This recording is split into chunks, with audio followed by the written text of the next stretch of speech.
युवा साथी और मीडिया के साथी, प्रिंट मीडिया और इलेक्ट्रॉनिक मीडिया के मेरे साथी, आज मेरा यह सौभाग्य है कि मुझे हैदराबाद की प्रबुद्ध जनता से वार्तालाप करने का, बातचीत करने का मौका मिला है।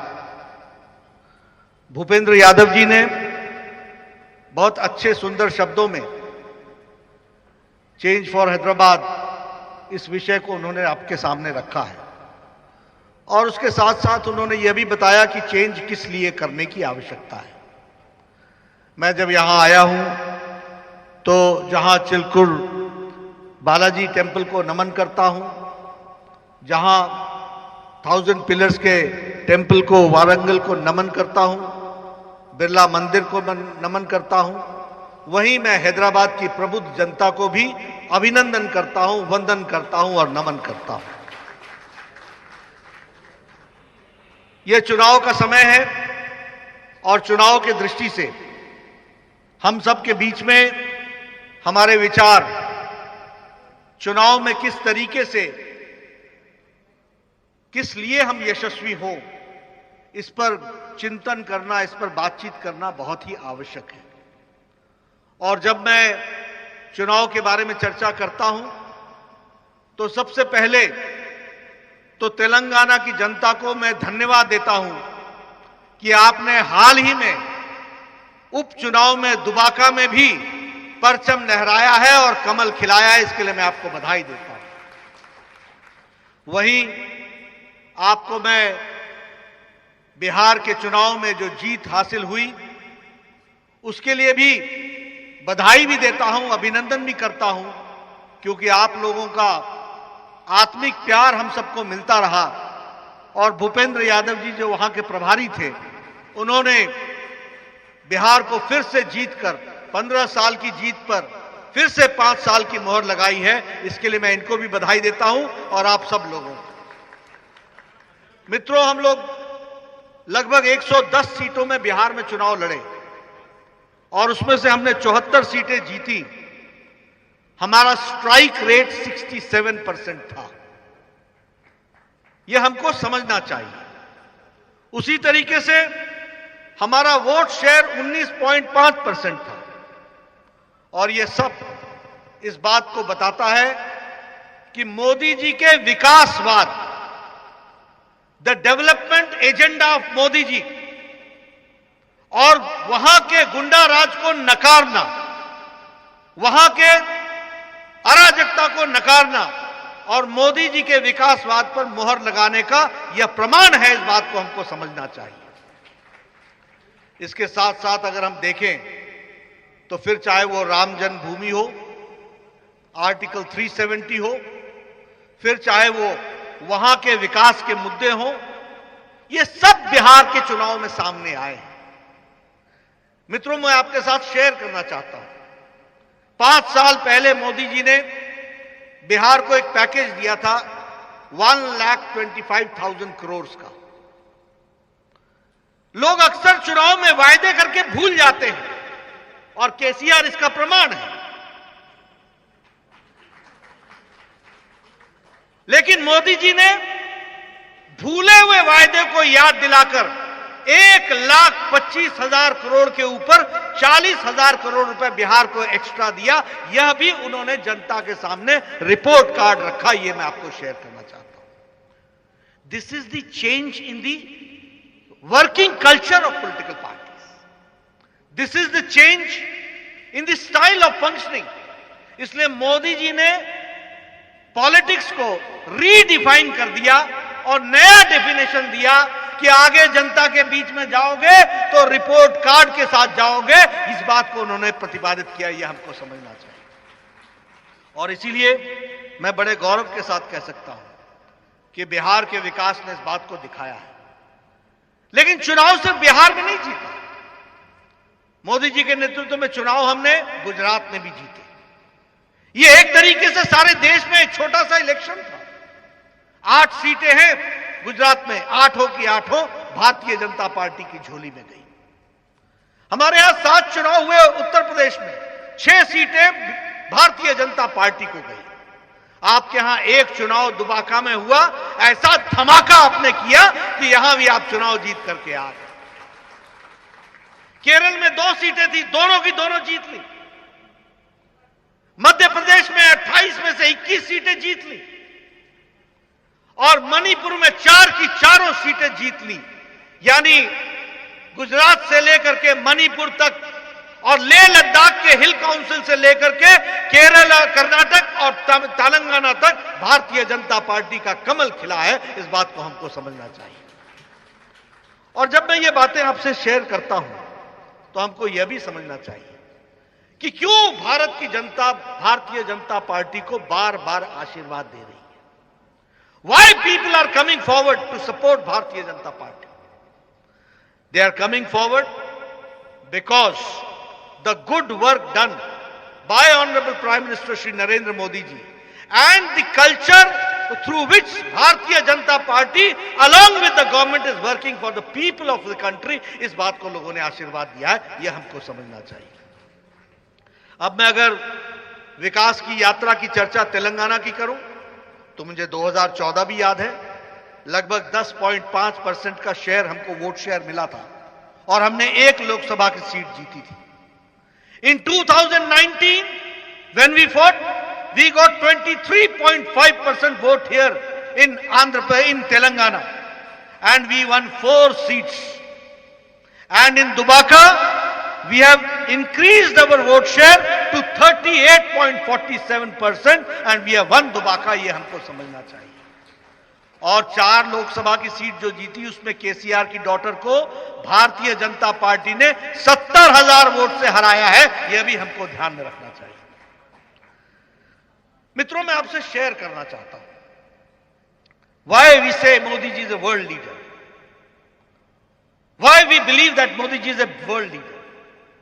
अभी अमेरिका का चुनाव हुआ। चुनाव का मुद्दा था कोविड मैनेजमेंट और मिसमैनेजमेंट। चुनाव का मुद्दा था between Trump and Biden that he was charged with mismanagement. अब वो मिसमैनेजमेंट था या मैनेजमेंट था तो ये जाने, लेकिन यह चुनाव का मुद्दा बना और ट्रंप को विफलता हाथ लगी।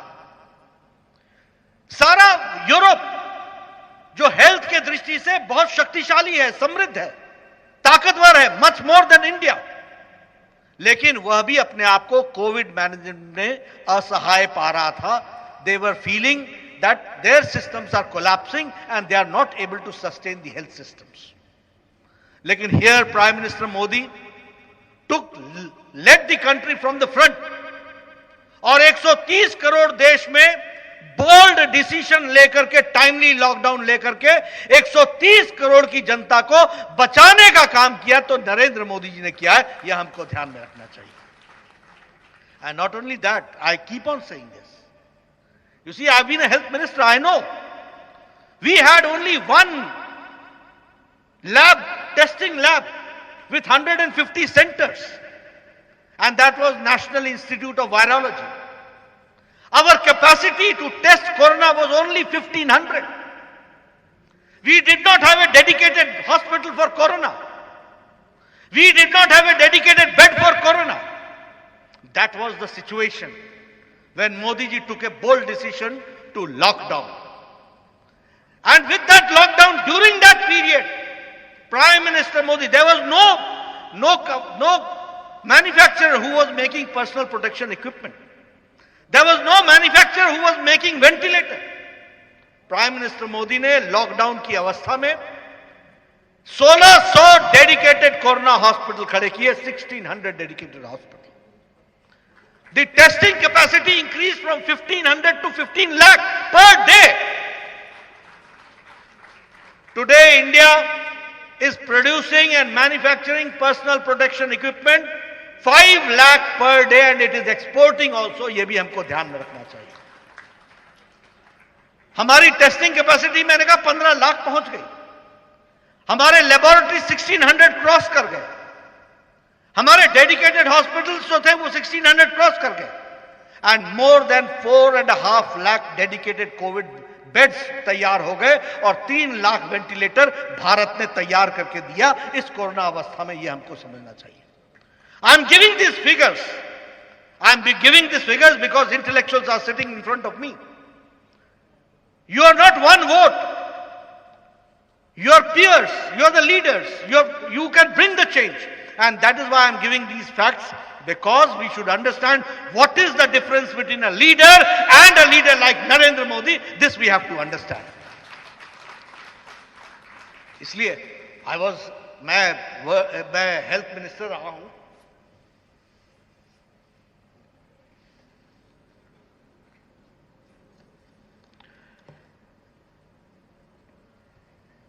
मैं हेल्थ मिनिस्टर रहा हूं. I know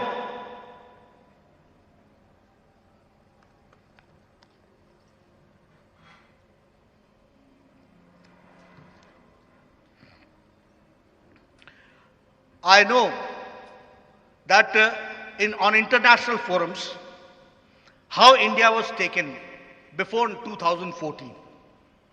When I became the health minister in 2014, India, because of alphabetical order in World Health Assembly, we used to sit at the back, India.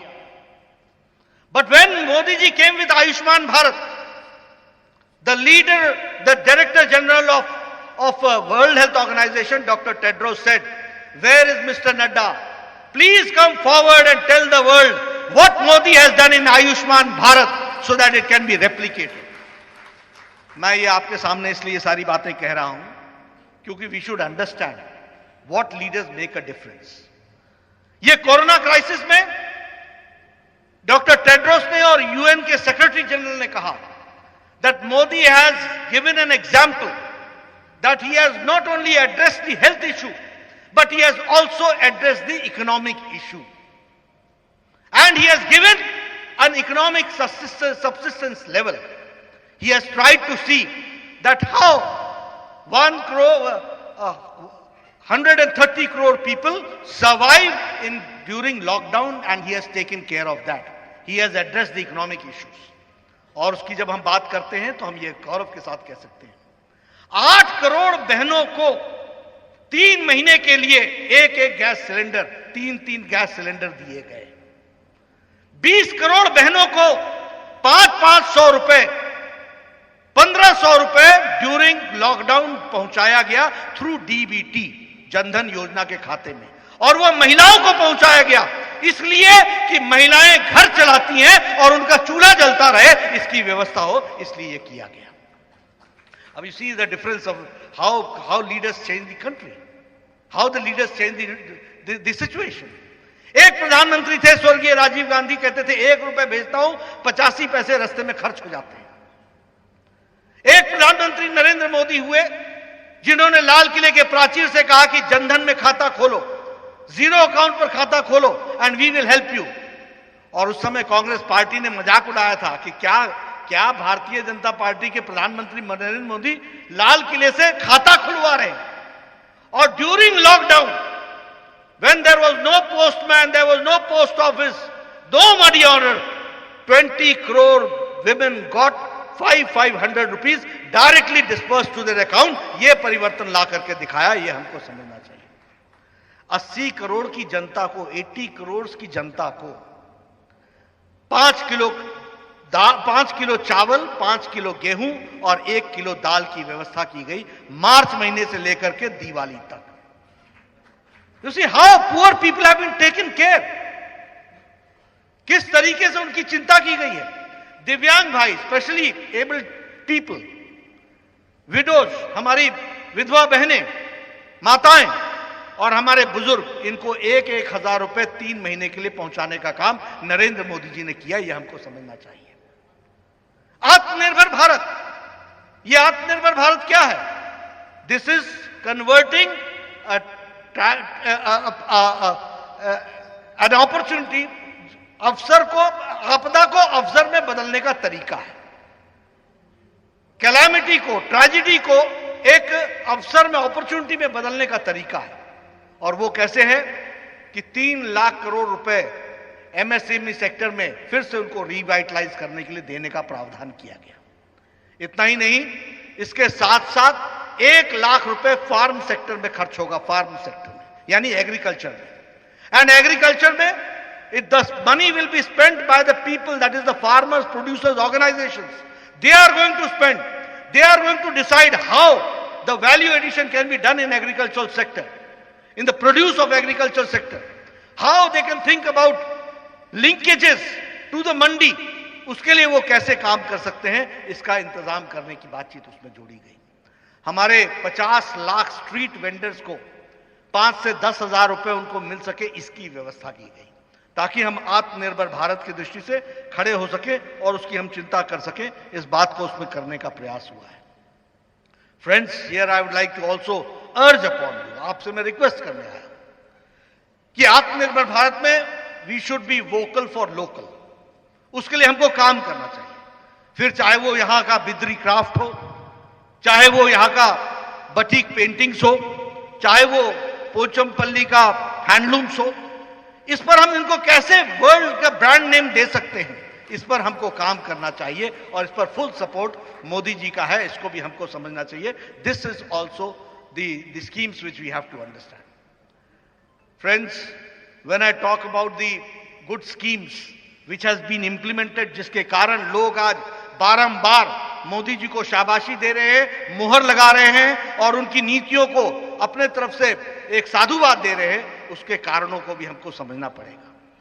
जब हम स्वच्छ भारत की बात करते हैं, आपको याद होगा कि प्रधानमंत्री जी ने अगेन 2014 में लाल किले के प्राचीर से कहा था कि स्वच्छता के लिए हमको काम करना है, स्वच्छता के लिए।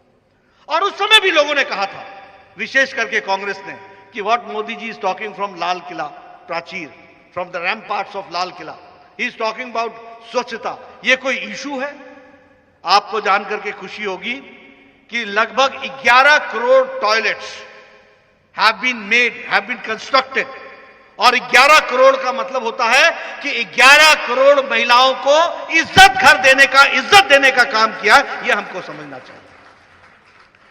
आप सब लोग शहर में रहते हैं, मैं भी आपके ध्यान में कितना होगा, लेकिन भारत के गांव में हमारी बहनें सनसेट का इंतजार करती हैं for the natural needs, and sunrise के पहले वो अपने नेचुरल नीड्स को पूरा करती हैं। ये सिचुएशन थी। You can understand what was the plight of women. लेकिन 11 करोड़ इज्जत घर दे करके, और if I talk about Telangana, 29 lakh इज्जत घर have been provided in Telangana. That is what we have to understand. और आपको मालूम होगा कि यूएन ने नरेंद्र मोदी जी को इसके लिए अवार्ड भी दिया, इस स्वच्छता अभियान के लिए उसको अवार्ड भी दिया, वो भी हमारे ध्यान में है। When we talk about Ujjwala, 8 lakh women got gas connection along with cylinder. अब ये भी सिलेंडर इज नॉट ओनली कि आपको सिलेंडर दे दिया, this is a health issue.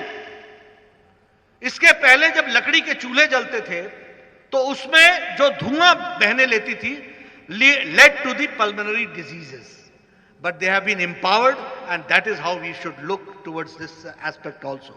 You talk about Ujala Yojana, you talk about Saubhagya Yojana, you talk about Ayushman Bharat. 50 crore लोगों को 5 लाख रुपए का हेल्थ कवर दिया गया है, and I'm sorry to say that KCR has not allowed this to be implemented in the land of Telangana. This is your leader, which we have to understand. And how many people are there? 26 lakh families इसके implementation मिलती, so 26 lakh families are deprived of 5 lakh health cover every year basis पे मिलने से उसको deprive किया गया है। यह भी हमको ध्यान में रखना चाहिए। यहां हम लोगों ने All India Institute of Medical Sciences Bibi Nagar में, यादगिरी में इसको खोलने का प्रयास किया गया है, and 1028 crore rupees are being spent for that. This is again a gift from the prime minister to the people of Telangana. This we have to understand. सैनिक स्कूल खोलने का प्रयास हुआ है, हैदराबाद के लिए नई नई स्कीम्स को लेकर के आने का प्रयास हुआ है, चाहे वो है enhancement of metro schemes ho, all schemes have been supported by the central government. That is what we have to understand, and हमको उसके लिए काम करना चाहिए। मित्रों, जब मैं एक बात आपसे कहना चाहता हूं, when we talk about the Hyderabad election, I was astonished। मेरे आने के पहले यह कहा गया कि गली के चुनाव के लिए राष्ट्रीय अध्यक्ष आ रहा है। Now you understand the mentality. You understand the mentality of the leader. It is a disrespect to the electorate of Hyderabad. That is what we have to understand. In democracy, Hyderabad gali hai. 74 lakh voters, 5 Lok Sabha seats, 24 Vidhan Sabha, and more than a crore population. और ये इनको गली दिखती है. और अगर आपको दिखती है तो आपको दिखे. हम आपके भ्रष्टाचार को नस्तो नाबूद करने के लिए हर जगह जाएंगे. इस बात को आपको ध्यान रखना चाहिए और उसको लड़ाई लड़ेंगे और फ्रंट से लड़ेंगे. क्या है आजकल? Me, my family and my friend. कौन है मैं? मी मतलब केसीआर, माय फैमिली मतलब बेटा बेटी, दामाद, छोटा दामाद, बड़ा दामाद, और माय फ्रेंड. फ्रेंड भी जोरदार है. फ्रेंड भी जोरदार है. अरे रजाकारों को याद करो भाई. याद करो 1947 से लेकर के 17 सितंबर 1948 तक. Remember 1947 15th of August to 1948 17th of September. क्या हालत हुई थी और कौन थे वो लोग और किसके साथ गलबाइयां बना रहे हो, किनके साथ जप्फी लगा रहे हो? अरे सत्ता के लिए इतने बिक जाओगे, इतने मुसीबत में डाल दोगे. कुछ तो ध्यान रखो, कुछ तो एलिमेंट ऑफ मोरालिटी होना चाहिए, अंडरस्टैंड करना चाहिए. और देखिए लीडर एग्जाम्पल से बनता है. एक तरफ हमारे लीडर हैं who leads the country from the front, who's always there. चाहे वो लद्दाख में वहां अपने बॉर्डर्स पर जाने की बात हो, चाहे कोरोना से लड़ने का सवाल हो, सबसे आगे नरेंद्र मोदी जी ने देश को लीड किया है, ये हम सब जानते हैं. और यहां आपके यहां क्या है? घर से ही नहीं निकले. घर से ही नहीं. मुझे बताया गया कि 5 साल हो गया सेक्रेटेरिएट गए हुए और सेक्रेटेरिएट तोड़ भी दिया. अब देखो लीडर कैसे दिखता है, एग्जाम्पल से दिखता है. ये एग्जाम्पल समझो. जो वास्तु से डर जाए वो जनता का क्या भला करेगा? अरे जनता ने वोट दिया था, तुम जनता की सेवा करने के लिए दिया था. आप बताइए भ्रष्टाचार चल रहा है कि नहीं चल रहा है? चल रहा है कि नहीं चल रहा है? वो प्रोजेक्ट कौन सा था, क्या नाम था उसका? 32,000 करोड़.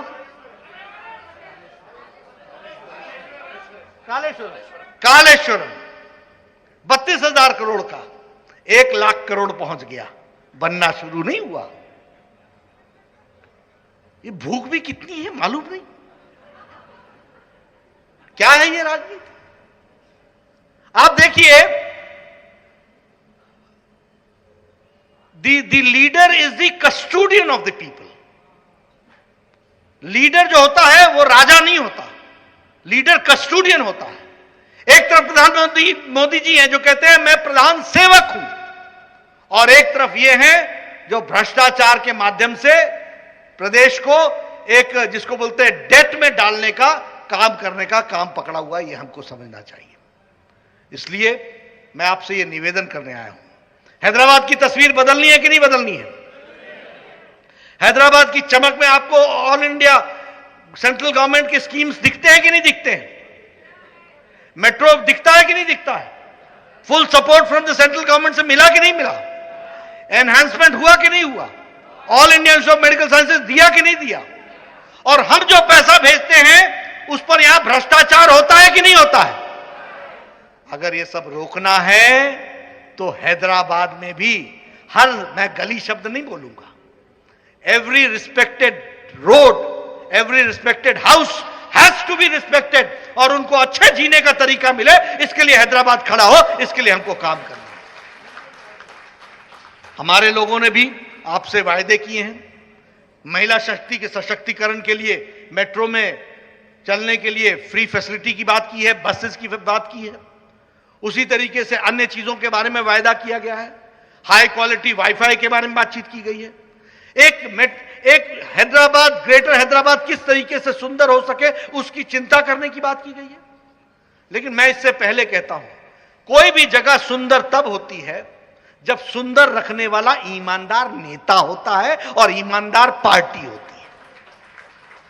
नहीं तो क्या होगा, एक लोटा है, एक बकेट है, ऊपर से हम पानी डालते जाएंगे, नीचे छेद होगा, निकलता जाएगा निकलता जाएगा। तो आपको एक ऐसा बर्तन चाहिए जो सॉलिड हो, नीचे से लीक ना हो, और उसका गारंटी अगर कोई दे सकती है तो भारतीय जनता पार्टी दे सकती है। इसको हमको समझना चाहिए। मित्रों, बातें तो बहुत करने को हैं, लेकिन मैं हैदराबाद के कुछ इश्यूज पर आपका ध्यान इसलिए आकृष्ट करना चाहता था क्योंकि यह सच में, और देखिए ये सब लोग एक साथ मिले हुए लोग हैं। अब जम्मू कश्मीर का विषय उठा लीजिए, वहां नेशनल कॉन्फ्रेंस के लीडर हैं फारूक अब्दुल्ला साहब, कहते हैं कि 370 को एप्रोवेट करने के लिए मैं चाइना की, इंशाल्लाह चाइना की मदद लूंगा। ये हमारे राष्ट्रभक्त हैं। एक पीडीपी की नेता है, कहती हैं कि मैं तिरंगा को तब हाथ लगाऊंगी जब हमारा जम्मू कश्मीर का झंडा होगा, नहीं तो तिरंगा को हाथ नहीं लगाऊंगी। ये है हमारे नेशनल लीडर। हमारे एक कांग्रेस पार्टी है जो ये ध्यान में ही नहीं रखती कि मोदी जी का विरोध करते करते देश का विरोध करने लगते हो और इस गुपकर के अलायंस और गैंग के साथ खड़े हो जाते हो। मित्रों, इन सब चीजों को हमको समझना चाहिए, जानना चाहिए। अभी अभी राहुल गांधी ने कहा कि काला दिवस है। 26/11 कल बीत करके हटी, तुम्हारे सामने वो काला दिवस बीता था, एक वाक्य तुम्हारे से ट्विटर हैंडल से नहीं निकला, और आप जो देश के विकास में लगे हुए लोग हैं उनके ऊपर काला दिवस की बात करते हो। और कौन बोल रहा है? भूल गए कि आपके दादी ने इमरजेंसी लगाई थी? भूल गए कि 1 लाख से ज्यादा लोग मीसा और एफआईआर में बंद किए गए थे? भूल गए कि प्रेस को आपने बंद कर दिया, सेंसरशिप लगा दी?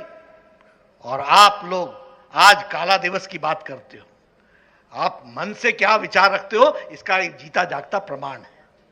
मैं एक ही बात कहना चाहूंगा, दे आर ऑल वन। एक ही लक्ष्य है सबका, भ्रष्टाचार। एक ही लक्ष्य है, वायदे करो भुला दो। एक ही लक्ष्य है, अपने परिवार को बढ़ाओ। बताइए, ये सारी पार्टियां परिवार को बढ़ा रही हैं कि नहीं बढ़ा रही हैं? एक परिवारवाद का जाल बिछ रहा है कि नहीं बिछ रहा है? इंडियन नेशनल कांग्रेस भी इससे बाहर और अछूती नहीं है।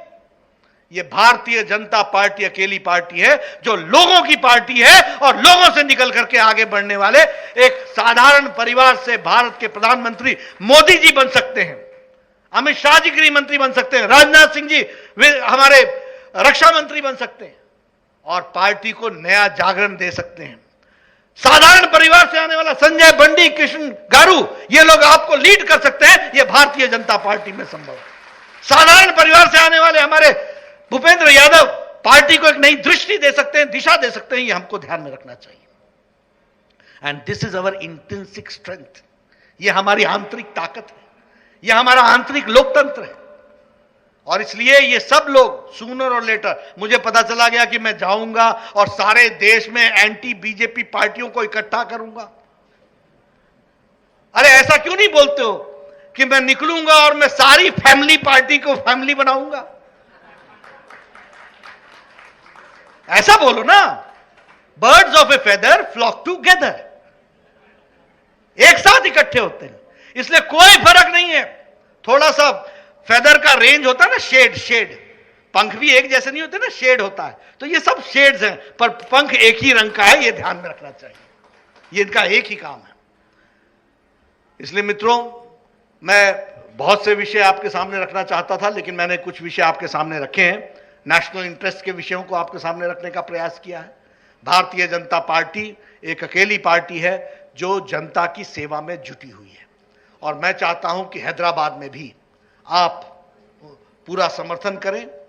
कल हमारे योगी जी यहां आएंगे, वो आपको बताएंगे कि रजाकार क्या होता है और बाकी क्या होता है।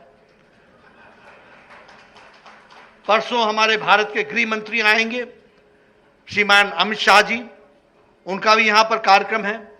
हम पूरी ताकत और शिद्दत के साथ चुनाव लड़ते हैं, और यह जो मैंने कहा कि इसको गली का चुनाव कहना, ये हैदराबाद की जनता का निरादर है और उनको आदर देकर के नई हाइट्स पर ले जाने के लिए हैदराबाद के लिए हम काम करेंगे। इस बात का आपको विश्वास दिलाता हूं। आपने मेरी बात सुनी, आप सबका बहुत बहुत धन्यवाद।